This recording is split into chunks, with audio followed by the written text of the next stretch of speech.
Hablemos Claro, un programa más por Canal América. Y hoy tenemos la satisfacción de contar con nosotros a un joven paraguayo que es nada más y nada menos que asesor del presidente Bukele en El Salvador. Él es César Adario. En realidad su presencia significa para mí un poquito de quedarme firme porque es el hijo de un amigo mío que está con mi edad y me demuestra de que él es prácticamente muy joven. Pero de cualquier manera, César Adario, quien hoy está con nosotros, viene de un tronco muy especial, le estaba diciendo antes de comenzar el programa. Él es nieto de un excombatiente de la Guerra del Chaco, Salvador Adario, que vivió en Ipacaraí, fue carpintero, excombatiente de la Guerra del Chaco. Y su abuelo, por parte de su madre, es el doctor porque ya murió también, el doctor Soljancic. Fue ministro de Salud del gobierno revolucionario del coronel Franco. Por ambos lados tiene una base muy sólida, un tronco muy sólido, y desde luego que esperemos que haya continuado con lo que eran sus abuelos, y también César, que se ganó predicamento con un sistema que acá se conoció como, creo que Finelli, y fue muy importante para resolver los problemas económicos y en particular la deuda externa que tenía el Paraguay. Él fue determinante en la solución de esos problemas en su momento. Y con César también yo, disculpen que me vaya un poco, me exceda un poco en el tiempo, pero me viene en el recuerdo una vieja amistad con quien formamos en la Facultad de Derecho un movimiento independiente. Y después nos alejamos, el tiempo se encargó, él se fue por otro lado, yo por otro lado. Y hoy me encuentro con la sorpresa de encontrarme nada más y nada menos que con su hijo, que en el exterior está brillando con luz propia al ser un hombre muy importante en la vida política y económica de El Salvador, donde muchos problemas fueron resueltos por el presidente Bukele a iniciativa o a instancia acá de César Adario. Entonces, con esa breve introducción, doctor César, te doy el uso de la palabra, te recibimos con mucha satisfacción. Muchísimas gracias, doctor. Realmente, qué introducción que a uno le llena el corazón. Uno se siente feliz de estar en tu espacio. Vos sos una eminencia, un valor del Paraguay. Y por otro lado, rememorar mis abuelos, a quienes he amado muchísimo y lastimosamente ya no están. Siento un orgullo inmenso cuando usted y otras personas, tal vez en un ámbito no tan expuesto como es su programa, por la audiencia que tiene, me recuerdan lo hecho por mis abuelos y por mi padre. Eso es hermoso y también es una responsabilidad porque uno tiene que estar al nivel. Un nivel que cuesta mucho igualar. Como usted bien dijo, tengo abuelos excombatientes, hombres de bien y de honor, al igual que mi padre, a quien admiro muchísimo. Y qué mejor que su introducción para decirle muchísimas gracias y que a disposición, y que como paraguayo y profesional quiero dejar en alto mi país, porque nosotros somos un gran país, somos una nación de gente súper talentosa. Muchas veces no solamente yo digo que exportamos futbolistas de calidad, nosotros exportamos profesionales de calidad, y donde vas, sea un hospital en Europa, un gran banco de inversión de Estados Unidos, hay un paraguayo. Entonces eso también hay que transmitirle a nuestra gente por el país que tenemos. Nosotros tenemos un gran país. Un gran país en donde existen, como lo decís muy bien, grandes hombres, en todos los círculos sociales, económicos, políticos, pero es el momento en que tenemos que pedirle a nuestra gente que tenga confianza en el paraguayo, que nosotros los paraguayos también nos demos nuestro lugar y no bajemos muy fácilmente la cabeza frente a cualquiera que venga de afuera en la creencia de que aquel que viene es mejor que nosotros. Los paraguayos somos de la época de los comienzos de la independencia paraguaya, somos los mejores, pero infelizmente siempre tuvimos hombres que estuvieron en contra de los intereses paraguayos. Imagínate que este país, en la época de los López, vivió la maravilla económica. Sostuvimos una guerra de 5 años sin deber un solo peso. Y mucha gente ni siquiera buscó de explicar por qué sucedió ese hecho. Algunos dicen, bueno, el presidente Carlos Antonio López fue honesto, fue ahorrista. Hay que ir un poquito más allá para saber realmente de dónde viene la economía paraguaya alzada en su más alto nivel. Pero aún así, tuvimos exponentes paraguayos que fueron a la Argentina y vinieron en contra de nuestros compatriotas. Eso es lo malo. Siempre hubieron legionarios y siempre hoy también hay legionarios. Nuestros hombres públicos que se destacan por ser hombres de negocios, por ser hombres políticos de primera, también reciben, igual que aquellos, en la exposición negativa. O sea, hay paraguayos negativos que siempre están en contra de todo. Por eso, tu presencia es la demostración más elocuente que el paraguayo sirve, que el paraguayo es bueno. Un presidente de la categoría de Bukele, a quien nosotros desde el Paraguay admiramos mucho por todo lo que hizo. Entonces, no es un producto de la casualidad. Querríamos tener la satisfacción de contar contigo también para que con tu sapiencia podamos salir de la situación económica muy difícil en que nos encontramos.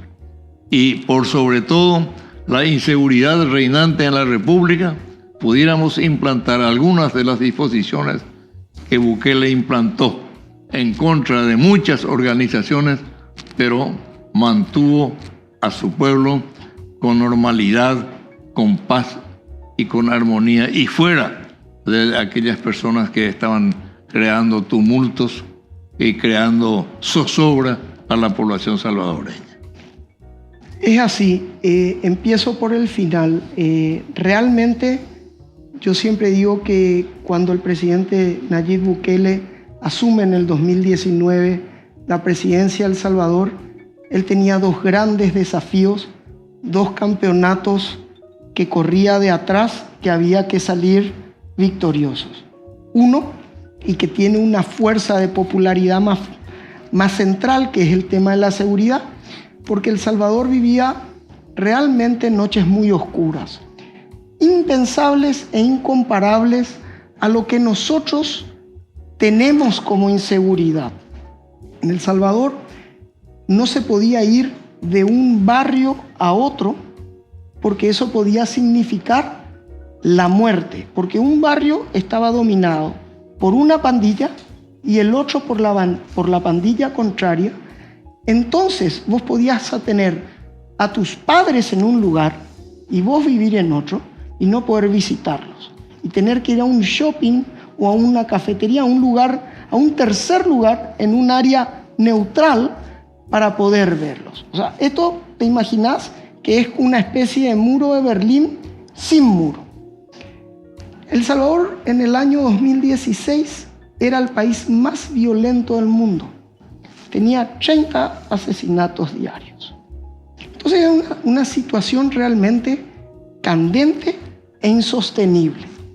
Y el presidente Bukele tuvo la certeza de los votos, porque muchas veces no basta con ganar, porque para legitimar tu triunfo tenés que cumplir lo prometido.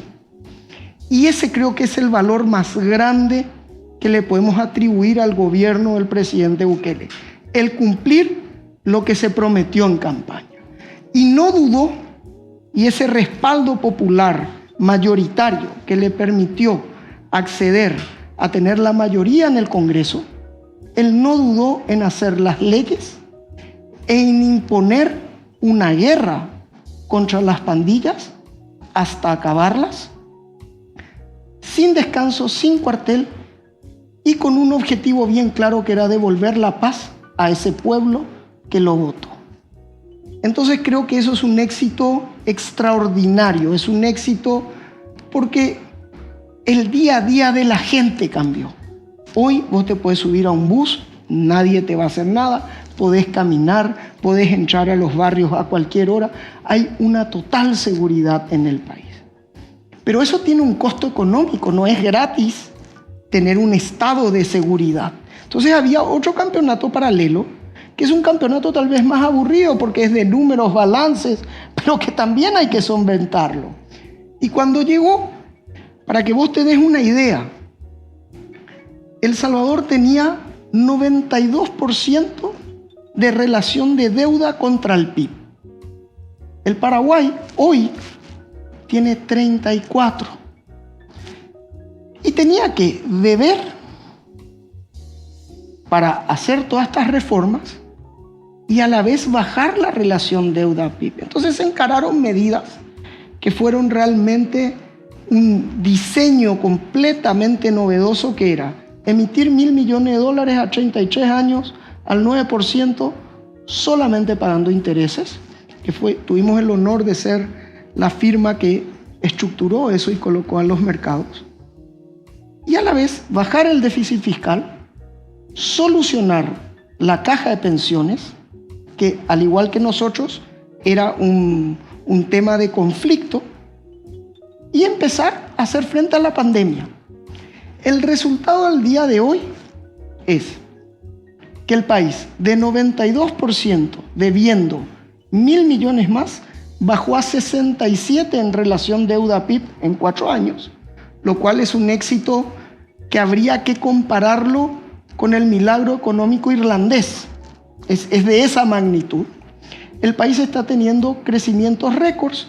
De hecho, por primera vez en su historia, El Salvador tiene, al igual que nosotros, más de 200 años de nación. La primera vez que se crece 10.3%. Fue la primera vez en la historia que llega a 2 dígitos el crecimiento de la nación. Entonces, cuando hay que explicar el porqué del más del 90% de popularidad, está basado en estos 2 pilares. Y esos 2 pilares son la base fundamental del desarrollo que está teniendo el país. Caramba, es no solamente plausible, sino es de destacar su actuación en ese campo para coadyuvar con el presidente Bukele a la solución de los problemas. Y ese hecho nos lleva a pensar de que también nosotros aquí podemos resolver estos problemas. El problema económico y el problema social y el problema de inseguridad. Porque acá estamos llegando tal vez a límites peores que lo que llegó El Salvador. Hace unos pocos días, en 3 penitenciarías de la República, en forma simultánea, se mataron a presos políticos que pertenecían, no presos políticos, a presos que pertenecían al famoso PCC. Bueno, o sea, se hizo una ingeniería tal que aquello se hizo de forma simultánea y con una eficiencia tal que dejó pasmado a nuestras autoridades de las penitenciarías nacionales. Y esto ya tiene antecedentes. En San Pedro, por primera vez en el Paraguay, hubo una situación realmente angustiosa que no conoce antecedentes.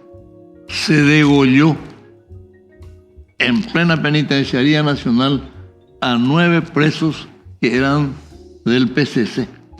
O sea, 2 grupos contrarios dentro de la organización delictiva y se mataron entre sí. O sea, necesitamos, acá no podemos caminar ya a la noche.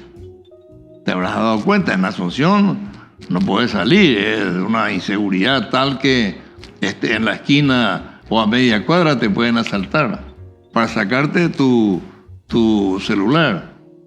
Porque también la drogadicción va en situación calamitosa, en un ascenso extraordinario, que si no se pone freno hoy, esto ya va a desbordar y ya nadie va a poder resolver este problema.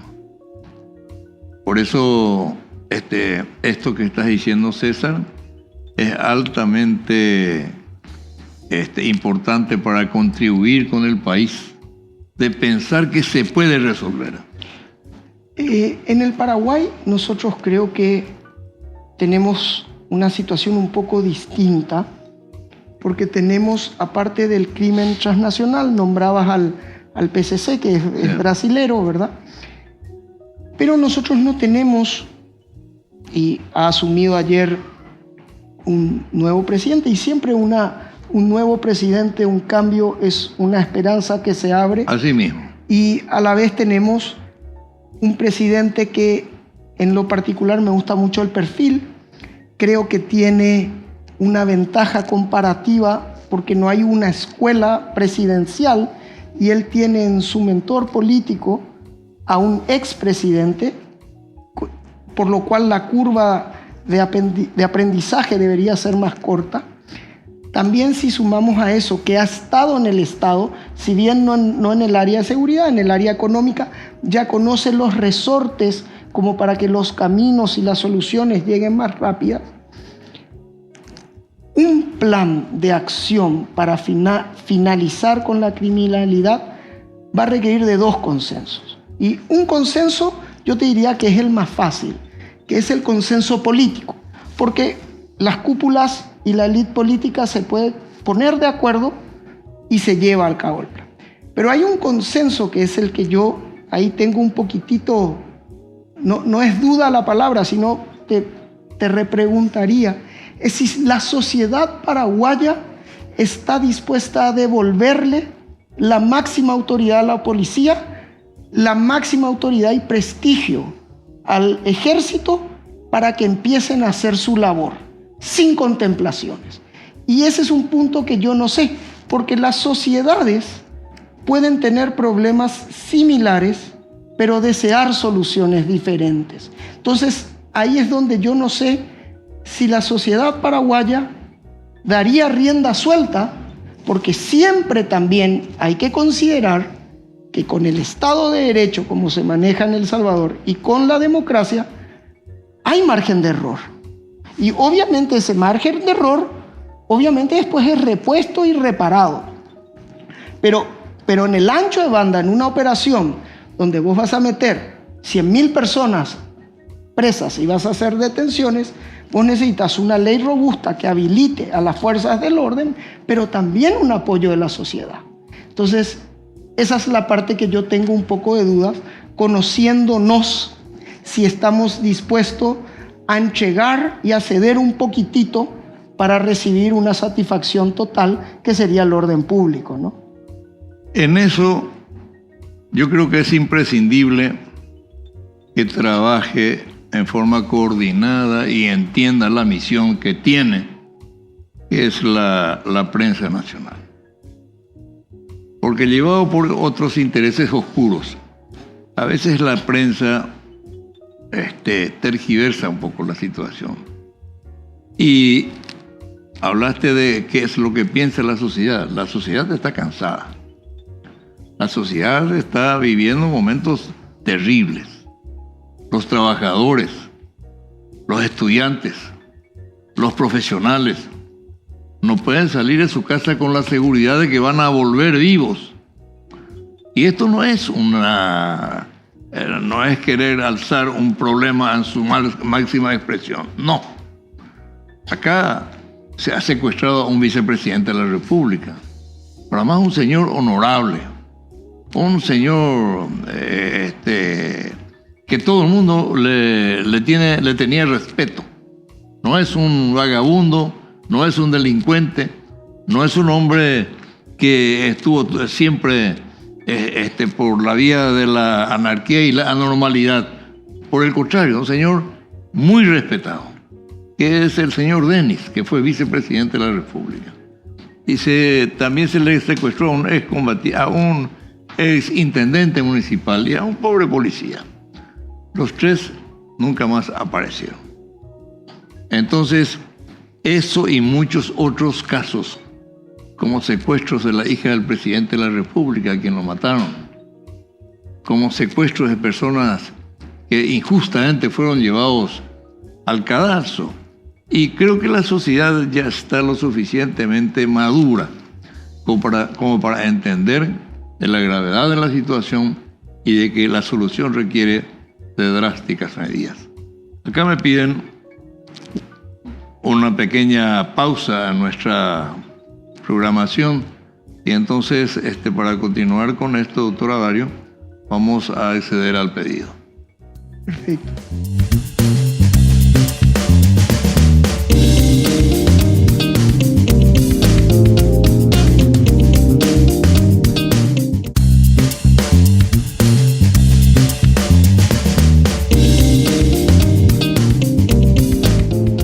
Continuamos con nuestro programa y continuamos escuchándolo a nuestro invitado, quien tiene un bagaje de conocimiento en donde ilustra a quienes están viendo este programa de cómo se han resuelto problemas peores que los que tenemos hoy en el Paraguay.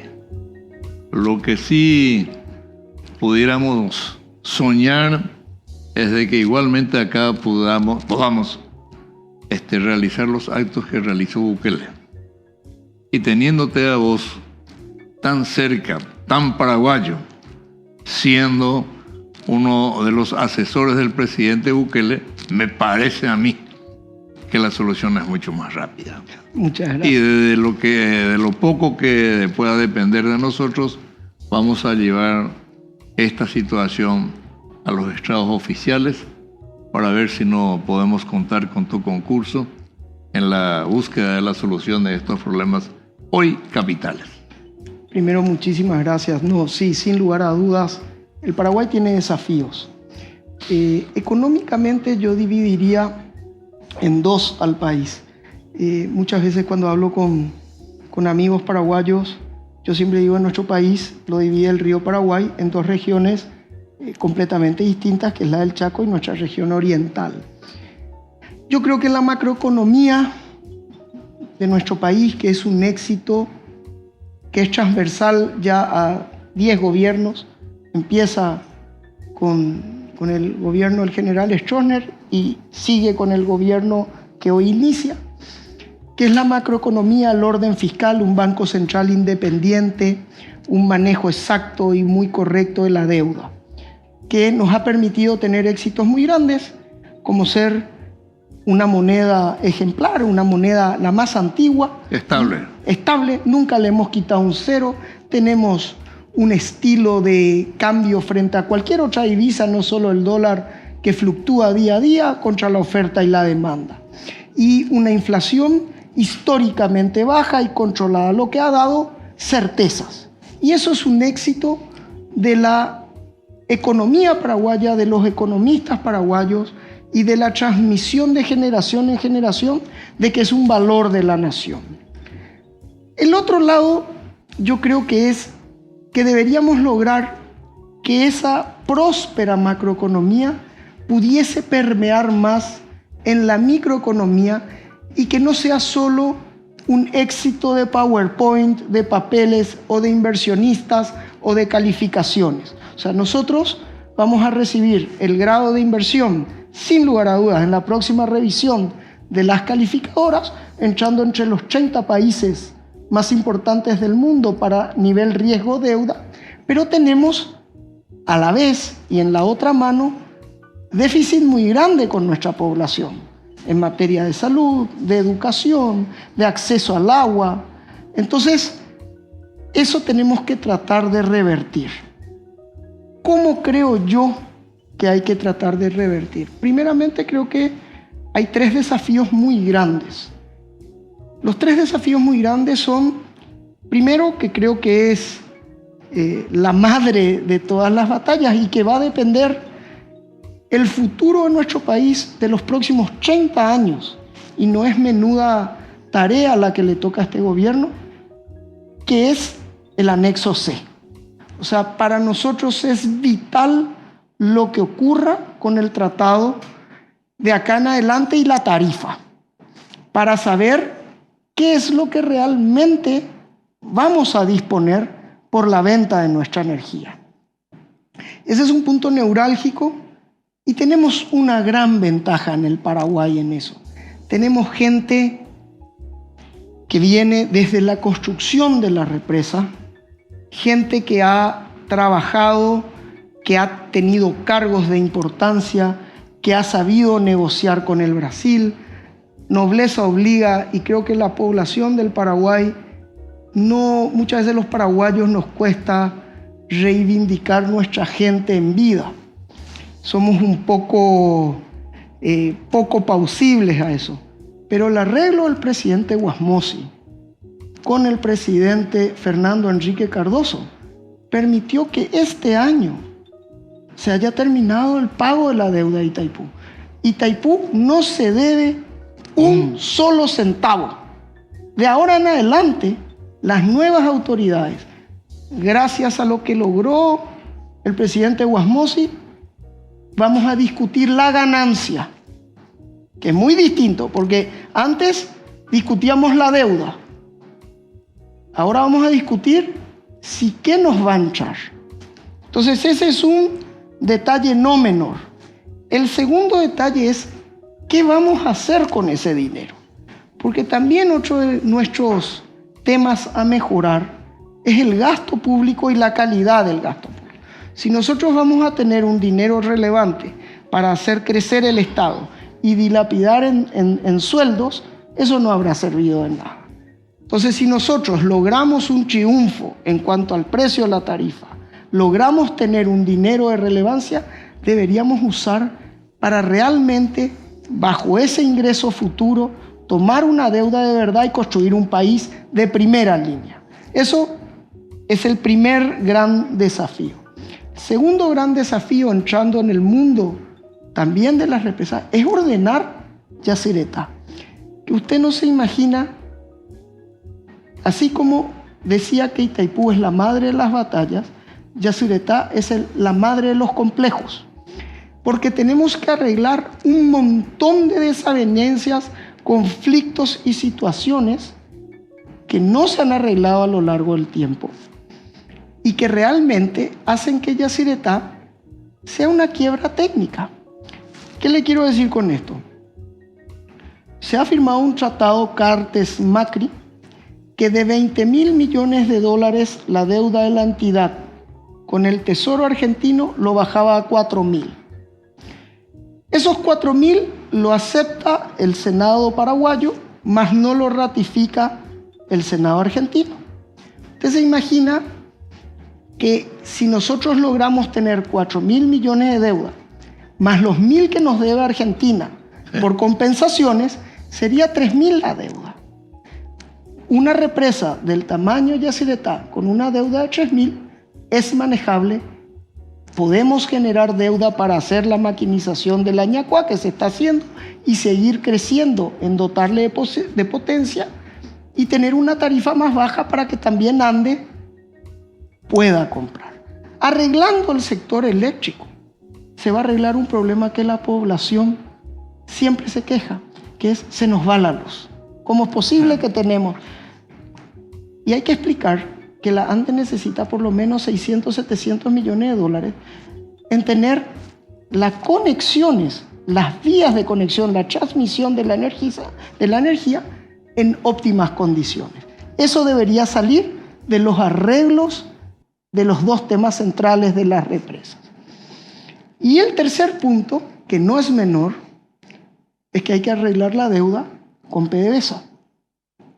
Paraguay tiene un juicio en París entre PDVSA y Petropar, particularmente lo que yo creo, sin ser abogado, me puedo equivocar, he leído los alegatos, o sea, estoy enterado del proceso judicial, yo creo que nos tocaría perder. Y si sumamos ese detalle ante una eventual pérdida del proceso, más la deuda flotante que se tiene con contratistas del Estado de todo índole, más el déficit fiscal del 1.6%, nosotros estamos hablando de 1.200 millones de dólares en rojo. Y eso es poco sostenible a nuestra economía con nuestro nivel tributario y con nuestra recaudación. Entonces, yo personalmente creo que el Paraguay, desde mi punto de vista, viéndolo de afuera y bajo ningún sentido queriendo dictar cátedra ni lo que se debe hacer, es simplemente opinión como paraguayo, son los 3 puntos centrales que habría que abordar.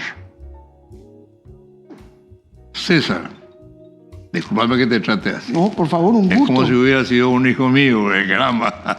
Tu Te padre, agradezco. un gran amigo mío. Mira, dijiste 2 cosas muy importantes.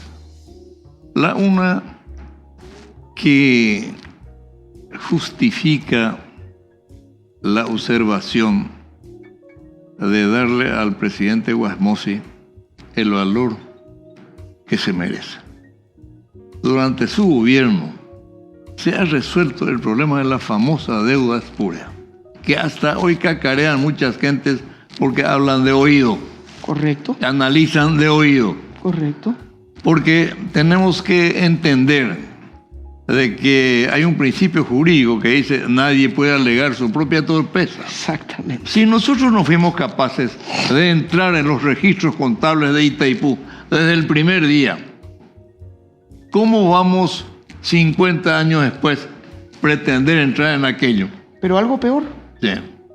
porque si vos no entraste al registro contable, vos no firmás el balance. Pero nosotros siempre firmamos el balance. Siempre Quiere decir que avalamos. Es lo que entonces nadie no, puede alegar, nadie su, puede propia, alegar nada, su propia torpeza. Y Wasmosy mucha gente no quiere reconocer. Pero hay que entender que hizo un esfuerzo, que le fue bien, porque gracias a ese acuerdo que se hizo en Curitiba, en donde se estableció, bueno, todo lo que pasó, pasó. Y vamos a establecer que a partir de ahora la deuda sea de 4.000 millones de dólares. Y vamos a establecer el pago año a año. Y eso hoy terminó porque se pagó todo. Se pagó todo. Se produce lo que estás diciendo vos, deuda cero. Y a partir de ahora es ganancia. Exacto. Todo lo que salga de allí es ganancia. Entonces es tiempo también de que nuestra gente sepa analizar esta situación y se deje del asunto de la deuda espúrea.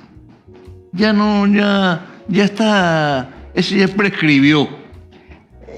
Muchas veces, doctor, usted sabe, lo perfecto es enemigo de lo posible. Porque también hay que ser y ubicarse en un hecho que no es menor. Nosotros estamos negociando con la 8ª potencia del mundo. Del mundo, sí. Que tiene posiblemente entre las 3 mejores cancillerías de la Tierra. O sea, nosotros estamos negociando con Itamaraty. Entonces, tiene que haber equivalencias en el nivel del esfuerzo y en el nivel del resultado. Y creo que es ampliamente satisfactorio. Hoy, sí. el resultado de eso está a la vista, sin contar que Itaipú, en el periodo que lleva, ingresó al Paraguay 30.000 millones de dólares. Ahora, y mejoró todo el sistema eléctrico del Paraguay. No llegamos a un grado óptimo, pero de la vela pasamos a la electricidad. Totalmente. Es una realidad. Totalmente. Y también se ha mejorado toda esa zona. Alto Paraná era árbol y nada más. Hoy hay ciudades y ciudades. Hay agricultura. Totalmente. Hay mucha riqueza en la zona. Entonces, veamos también lo positivo. Y el segundo aspecto que tocaste, doctor Adario, el tema relacionado a Yacyretá. Creo que llegó el momento de la negociación. Sí. Y nosotros no tenemos otra en nuestras manos que la de negociar. Entonces ahí ya está la habilidad de nuestros negociadores. Y sea propicia la ocasión para señalar que tenemos que aprovechar los buenos vínculos que se tiene con algunos exponentes políticos argentinos, que puede significarnos la posibilidad de que los argentinos a través de su Congreso den el ok a aquel acuerdo Macri-Cartes. Totalmente. Que mucha gente también critica, y critica sin razón, porque bajamos de una deuda, pero caramba, digo, que ya no podemos hablar en números, ¿no?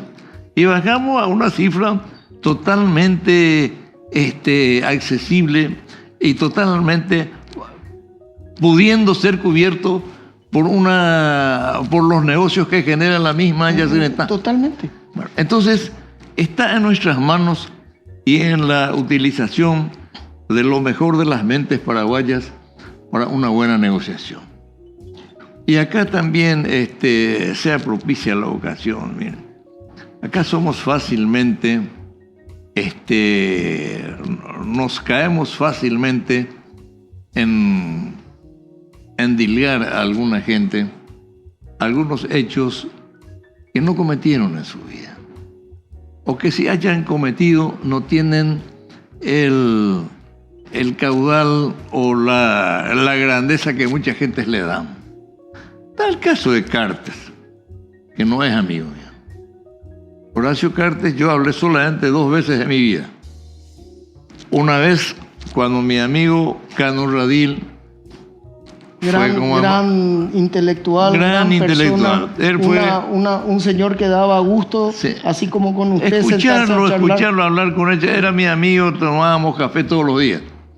Y fue designado embajador en Cuba. Correcto. Me invitó y fui al Palacio, y ahí estreché la mano de Cartes por primera vez. Y la segunda, cuando me entregaron mi título de ¿cómo se llama? De liberteño, de ser socio vitalicio. Y él era el presidente del club. Después nunca más hablamos. No es amigo mío, pero me resulta altamente negativo que se siga sosteniendo Cartes tal. Y los Estados Unidos, ¿dónde están las pruebas? Yo le voy a decir algo que usted coincidirá conmigo. Yo, peor que usted, ¿sabe cuándo lo conocí a Cartes? Ayer. Le di la mano en el Te Deum. No debe saber ni quién soy. O sea que voy a hablar con la libertad de... Yo estaba con el vicepresidente de El Salvador y saludamos en la delegación y lo saludé. Yo le voy a decir una cosa. Usted ve los números, porque los números son fríos y revientan cualquier relato. El periodo de Cartes ha tenido un crecimiento exponencial, infraestructura exponencial, coberturas exponenciales. O sea, ha hecho un gobierno muy bueno. O sea, yo no voy a entrar en el menuseo político, porque no. Pero los números son los números. Así que eso se ha manejado brillantemente en su gobierno. Y a la vez, una persona que invierte en el país, que genera empleo, que genera trabajo sofisticado en el Paraguay. Porque no es solamente que genera, y no digo esto porque está mal generar ganadería o agricultura, que también la debe tener, no sé, pero genera empleo sofisticado, genera medios de prensa, da pluralidad. Entonces, yo realmente creo que nosotros a veces, por las riñas políticas, perdemos el foco de lo que son gente que son aportantes de nuestra sociedad y de nuestra caja fiscal, porque también es de las empresas que más aportan. Entonces, yo creo que es una lástima que nosotros no podamos hacer, y le cuento lo que hacen los uruguayos. Ayer, por ejemplo, estaba el presidente de la calle Pou, estaba con su papá y con Julio María Sanguinetti. Él viaja con 2 expresidentes. lo que yo decía, el talento pasado sí, la cultura uruguaya. Al servicio del talento presente. Entonces, yo creo que habría que apoyarse en estas personas que han gobernado y que han tenido éxito. Porque todos los expresidentes tienen un legado y tienen un momento de conflicto que han sabido sortear. Entonces, vale la pena tener esa, como usted dice, esa proyección más allá del hecho pequeño. La pequeñez Sí. nos hace que veamos 2, 3 árboles y no veamos el monte. Categórico. Porque acá, caramba, nadie invirtió tanto en el Paraguay como el paraguayo Cartes. Es correcto. Nadie dio tanto trabajo a tantos paraguayos como el ciudadano Cartes. Ese simple hecho me da a mí la obligación de pensar objetivamente por el valor que él tiene en mi país. Entonces, ¿por qué siguen algunos exponentes de darle todo el hachazo a un señor que tiene derecho a defenderse? Totalmente. Y hasta este momento, yo no escuché todavía un sumario que se le haya instruido acá o en cualquier parte del mundo en donde se los indique como delincuente. Entonces, me parece que son cosas que tenemos que admitir que hay mucha gente que está errando. Y creo que, si no estoy equivocado, los problemas internos que tenemos se debe a cuestiones económicas. Hay una guerra económica de 2, 3 organizaciones económicas que no quieren ver a este señor ir subiendo económicamente y naturalmente que eso tiene su secuela en el campo político también, le da rédito. Bueno, acá de vuelta me piden la suspensión momentánea del programa, que lo hacemos por ello.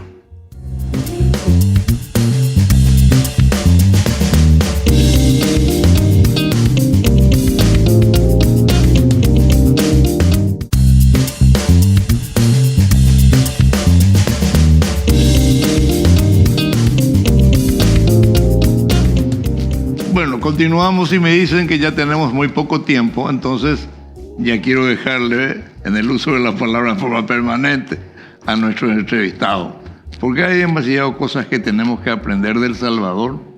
En primer lugar, en el tema de la actitud del presidente de la República de actuar con firmeza frente a todos aquellos que quieren venir a soliviantar la autoridad constituida legalmente en El Salvador. Eso es lo que nos faltó en esta última eventualidad, en donde aquí el mismo gobierno saliente posibilitó la intromisión de otros países en nuestras cuestiones internas, que también tiene otro argumento. Nosotros permitimos, merced a algunos convenios que hicimos los paraguayos, de abrir las puertas para que gobiernos extranjeros vengan a intervenir en nuestras cuestiones internas. Eso es una obligación que como ciudadano paraguayo tengo yo, de tratar de explicar a los parlamentarios de la necesidad de que esas 2 leyes que son convenios internacionales, de la necesidad de que tenemos que salir de eso, por un principio elemental de respeto a la institucionalidad del país y en homenaje a los héroes que nos dieron esta patria libre. Los países son soberanos y obviamente las potencias que gobiernan el mundo siempre tienen algún tipo de injerencia mayor o menor.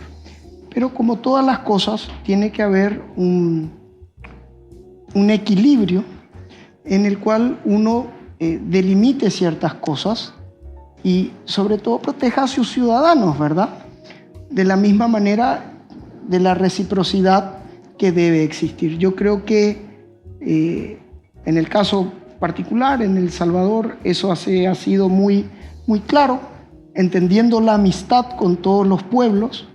El Salvador es amigo de todos, no tiene conflictos con nadie, respeta a todos y quiere la misma reciprocidad en el respeto a su soberanía. Y yo creo que el Paraguay, haciendo una analogía, tiene que ser ese el camino. O sea, nosotros somos un país que nos ha costado sangre y mucha el ser un país, y hemos sido resilientes y hemos podido subsistir como nación pese a todo lo que nos ha pasado.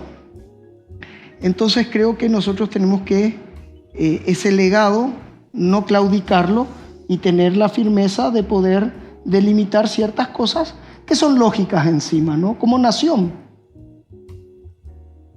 Así mismo. Y ese aprendizaje tenemos como asignatura pendiente, porque tenemos que tener más, tenemos que valorar más lo nuestro y entender que nuestros compatriotas son tan buenos como los otros. Sin lugar a dudas, o sea, el talento nuestro, y uno ve, el Paraguay ha crecido mucho, la infraestructura de Asunción es de primer mundo en muchos lados, o sea, el puente de la Costanera, bueno, acá alrededor, yo le hago una pregunta, ¿qué diferencia hay acá alrededor y el Soho de Nueva York? Nada. Tenemos acá Senador Long, Quesada, parece el primer mundo. Y le voy a decir otra cosa, doctor, disculpe que lo interrumpa. Pero este país tiene una riqueza que muchos no se están dando cuenta de lo que tiene, de lo que tenemos. El Chaco paraguayo. Por supuesto. Una riqueza. Hoy se planta algodón, se planta toda clase de productos agrícolas. La ganadería está próspera y estamos abriendo las posibilidades de un comercio internacional extraordinario, como el puente que se está haciendo en Carmelo Peralta, que va a cruzar todo el Chaco para ir hasta Chile, a los mercados asiáticos. Y no solamente vamos a beneficiarnos nosotros, los más grandes beneficiados van a ser nuestros vecinos. Por supuesto, pero sí, eso es un ejemplo de trabajo trinacional, de integración, de excelencia, porque dada la situación del mundo, la complementariedad al Canal de Panamá, con los puertos agotados, sí, con espacios de esperas muy grandes, vos vas a salir de Santos, vas a atravesar todo el Brasil no costeño, nosotros por ende el norte, el noroeste argentino, y llegás a los tres puertos chilenos, Iquique, Antofagasta y no me acuerdo el otro, y viceversa el comercio entre el Atlántico y el Pacífico. Eso nos va a dar un gran impulso. Toda esa zona del Chaco, ahí arriba, por donde va a pasar la ruta, va a tener un desarrollo inmenso. Y si a eso nosotros le podríamos agregar ferrovía y el 5K que pase por ahí, tendríamos una explosión de inversión que redunda nada más y nada menos que más trabajo para nuestra gente y habitar un espacio que hoy no está. Usted no se imagina la cantidad extraordinaria de uruguayos, de argentinos, de brasileños que están viniendo al Chaco paraguayo. Están descubriendo el oro chaqueño, apta la tierra para la agricultura, la ganadería y para la industria. Tenemos industrias extraordinarias de los menonitas. Sí. Y de paso los menonitas también, no hace falta ir demasiado lejos para aprender las cosas. Acá en Neuland están los indígenas que tienen unas casas, pero con todas las comodidades. Viven bien, trabajan bien, y son los menonitas los que le dirigen. Y Macanú, ¿y por qué nosotros no podemos hacer la misma cosa? Este asunto de la propiedad privada para los agricultores paraguayos es una cosa que pertenece al pasado. Tenemos que socializar. Las cooperativas son las únicas que le van a sacar a los paraguayos que se dedican a la agricultura familiar y chica, sacarlo de la situación en que se encuentran. Ejemplo, los menonitas del Chaco, los menonitas de Caguazú, los menonitas de la zona de Encarnación. Entonces, ¿por qué nosotros no podemos hacer lo que los otros lo hacen con tanto éxito? Es lo que me llama a mí poderosamente la atención. Y nos estamos enfrascando en pequeñeces. Por eso este nuevo gobierno es un motivo de esperanza de que pudiera hacer mejor las cosas, y sobre todo por ser joven y tener ya una experiencia internacional, está comenzando muy bien.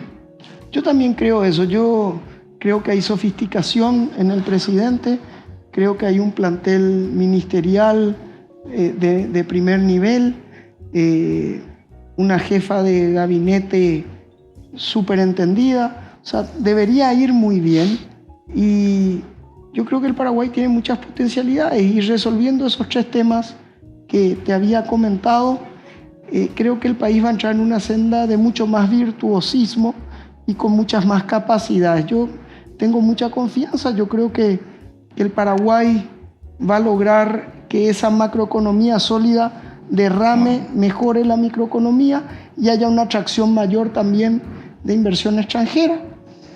Yo veo con optimismo el Paraguay. O sea, yo creo que la visión del país es ascendente. Una cosa que, refiriéndome a tu amigo, a mi padre, lo hablamos siempre. Yo creo que el Paraguay tiene algo que pocas naciones logran, que cada 5 años está mejor que 5 años atrás. Podría estar mucho mejor, estamos totalmente de acuerdo. Que no estamos tan bien comparado a las capacidades, también estoy de acuerdo. Pero siempre estamos mejor que en el pasado. Y esa acumulación de mejora es positiva. Es posible. Y tu optimismo me lleva también a mí a ser optimista, porque tenés una visión moderna del mundo actual, y que eso genera también una actitud positiva que nosotros la tomamos con mucho interés. Te agradecemos por las palabras que exposaste acá, agradecemos tu presencia, y caramba, que en corto plazo te tengamos acá como asesor de nuestro gobierno, que necesita de gente con capacidad y para abrirse al mundo con mayor posibilidad de éxito. Muchas gracias, Adario. Muchísimas gracias, doctor. Un gusto saludarte, un gusto venir a tu espacio, y qué buena charla. Hay que hacer un café fuera de cámara más seguido. Más seguido.